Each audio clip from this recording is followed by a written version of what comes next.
বর্ষাকালে মুচমুচে কিংবা যে কোনো সময় নরম তুলতুলে জিলেপি আপনারা অনেক খেয়েছেন, কিন্তু এইভাবে মিষ্টি বানিয়ে সুজি দিয়ে আপনারা হয়তোবা কোনো দিন খাননি। নমস্কার বন্ধুরা, আমি আলপনা সিম্পল এর টেস্টিতে আপনাদের সবাইকে স্বাগত। আজকের আমি শেয়ার করব সুজির জিলেপি। আমার চ্যানেলে নতুন বন্ধু হলে আমার চ্যানেলটিকে সাবস্ক্রাইব করে পাশে থাকার অনুরোধ রইল। অলরেডি যে বন্ধুরা আমার পাশে আছেন তাদেরকে জানাই অসংখ্য ধন্যবাদ। সুজির জিলেপি বানাবার জন্য এখানে আমি একটি মিক্সিং বোল নিয়েছি। তার মধ্যে আমি এখানে দিয়ে দেব 1 কাপ সুজি। সুজির মধ্যে আমি দিয়ে দেব একই কাপের হাফ কাপ ময়দা, আর দিয়ে দেব এখানে রিফাইন্ড তেল ময়মের জন্য 2 টেবিল চামচ মতো দিয়ে দেব। আর দিয়ে দেব এখানে খুব সামান্য লবণ। যে কোনো মিষ্টিতে একটু লবণ দিলে স্বাদটা অনেকটা ব্যালেন্স করে আর খেতে খুবই ভালো লাগে। এখানে 1 চায়ের চামচ চিনি দিয়ে দিলাম। আর দিয়ে দেব এখানে খুব সামান্য 1 চিমটি বেকিং সোডা। বেকিং সোডাটা আপনারা পরেও দিতে পারেন, এখনও দিয়ে দিতে পারেন। দিয়ে ভালো করে ময়াম দিয়ে নেব একসাথে। খুব ভালো করে ময়াম দিয়ে নিতে হবে, সব কিছু যেন সমানভাবে মেশে সব দিকটা। ভালোভাবে আমি এখন ময়াম দিয়ে নিয়েছি, দেখে নিশ্চয়ই বুঝতে পেরেছেন। খুবই ভালো করে ময়াম দিয়ে নিয়েছি। এখন আমি জল দিয়ে দেব। এখানে আমি 1 কাপ জল নিয়েছি, দেখি কতটা লাগে। হাফ কাপ দিয়ে প্রথমে আমি মিশিয়ে দেখব কতটা জল লাগছে। সুজি আছে যেহেতু জলটা একটু বেশি লাগতে পারে। সব কিছু ভালো করে মিশিয়ে নিয়ে দেখতে হবে, খুব বেশি পাতলা হয়ে যাবে একসাথে জল দিলে, তাই একটু একটু করে জল দিয়ে দিয়ে আমি দেখে নেব।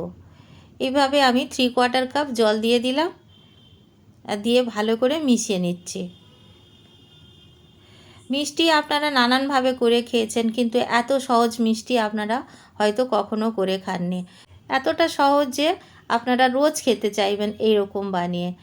এইভাবে আমি ঢাকা দিয়ে রেখে দেব আর কিছুক্ষণ রেস্টে থাকবে।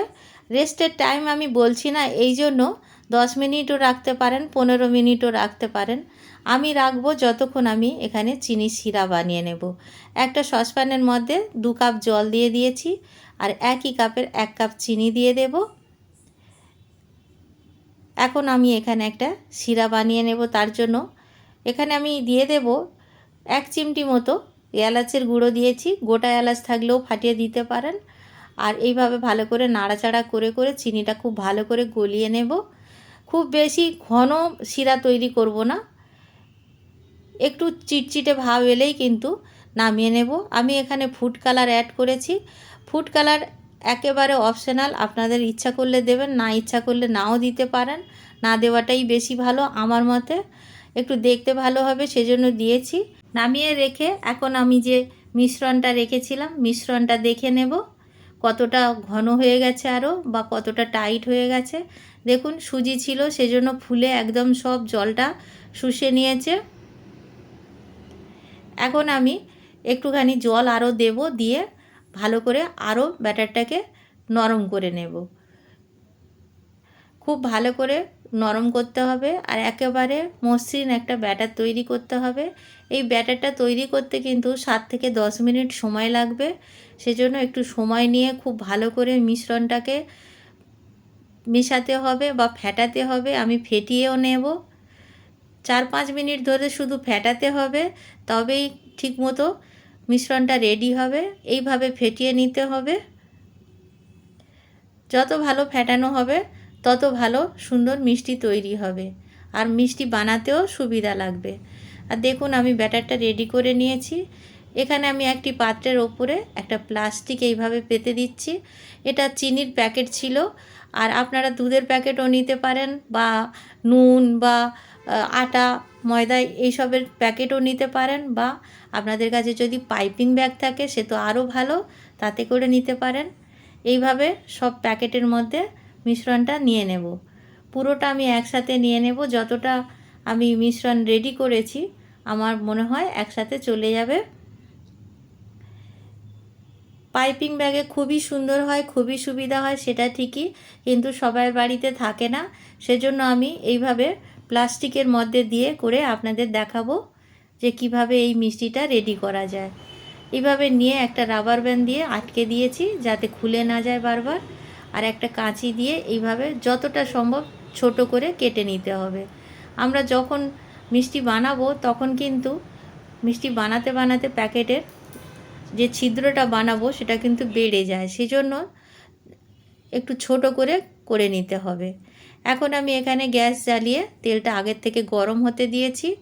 খুব বেশি গরম হয়নি, মিডিয়াম আঁচে রেখে দিয়েছি। আর এখন আমি অল্প অল্প গরম থাকতে থাকতে এইভাবে দিয়ে দিচ্ছি মিষ্টিগুলো। এগুলোকে আপনারা জিলেবি বলতে পারেন বা মিষ্টি বলতে পারেন। প্রথমের দিকে আমরা যদি এইভাবে বানিয়ে রসের মধ্যে দিয়ে সঙ্গে সঙ্গে তুলে নিই, 3 মিনিট থেকে 4 মিনিটের মধ্যে একদম মুচমুচে জিলেপির মতো খেতে লাগে। আর যদি 3 থেকে 4 ঘন্টা ভিজিয়ে রাখি তাহলে একদম নরম তুলতুলে মিষ্টির মতো খেতে লাগবে।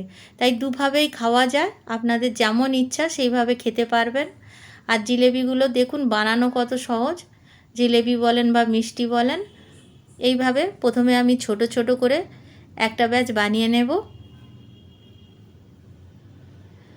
প্রথমে নাড়াচাড়া করব না বেশি, জাস্ট এইভাবে একটু দিক চেঞ্জ করে দেব যাতে একটা আর একটার গায়ে আটকে না যায়। একটা পিঠ ভালো করে ব্রাউন হয়ে গেলে তখন আমি উল্টে দেব। দেখুন এইভাবে একটা পিঠ কালার আসতে শুরু করে দিয়েছে, এখন উল্টে দেব।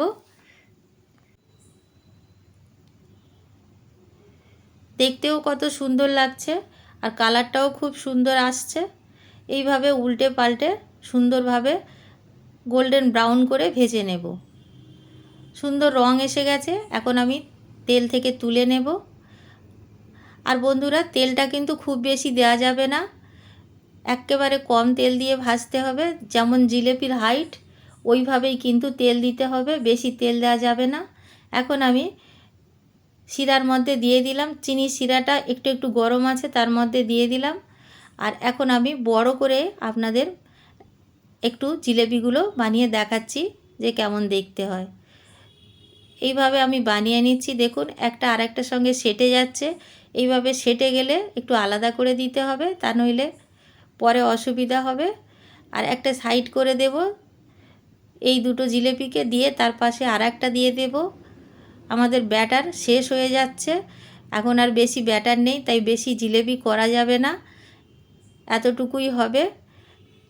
আর আমি এদিকে 4 মিনিট ভেজানো হয়ে গেছে চিনি শিরাতে, তাই জন্য মিষ্টিগুলো তুলে নিচ্ছি। আর দেখুন কতটা সুন্দর কালার হয়েছে। দেখুন এইভাবে সাইডে রেখে দেব আর অন্য জিলেপিগুলো আবার ভেজে তুলে নেব। একইভাবে জিলেপিগুলো তুলে নিলাম। এখন আবার চিনি শিরার মধ্যে দিয়ে দেব আর 3 থেকে 4 মিনিট মতো এইভাবে ডুবিয়ে রেখে তারপরে তুলে নেব। আপনারা যদি বেশি নরম খেতে চান তাহলে 3-4 ঘন্টা বা 5 ঘন্টা ভিজিয়ে রাখতে পারেন চিনি শিরার মধ্যে, তাহলে একদম নরম তুলতুলে একটা মিষ্টি রেডি হয়ে যাবে। আর আমি এখানে এইভাবে তুলে নেব, একটু মুচমুচে অবস্থায় আমরা খেতে চাই, সেজন্য এইভাবে তুলে নেব। ভিতরটা কতটা রসগুলো অ্যাবজর্ব করে নিয়েছে চিনি শিরাটাকে, দেখুন একদম ফুলে গেছে জিলেপিগুলো আর কতটা সুন্দর দেখতে হয়েছে। আমি আপনাদের ভেঙে একটা দেখাচ্ছি, আর ভিতরটা একদম রসালো হয়েছে। দেখুন বাড়িতে বানাবেন, কেমন লাগলো কমেন্ট করে জানাবেন। রেসিপি যদি ভালো লাগে লাইক করবেন, শেয়ার করবেন, নতুন বন্ধু হলে সাবস্ক্রাইব করতে ভুলবেন না যেন। আজকের এই পর্যন্ত, দেখা হবে পরের ভিডিও নতুন কোনো রেসিপির সঙ্গে। সুস্থ থাকবেন, ধন্যবাদ, নমস্কার।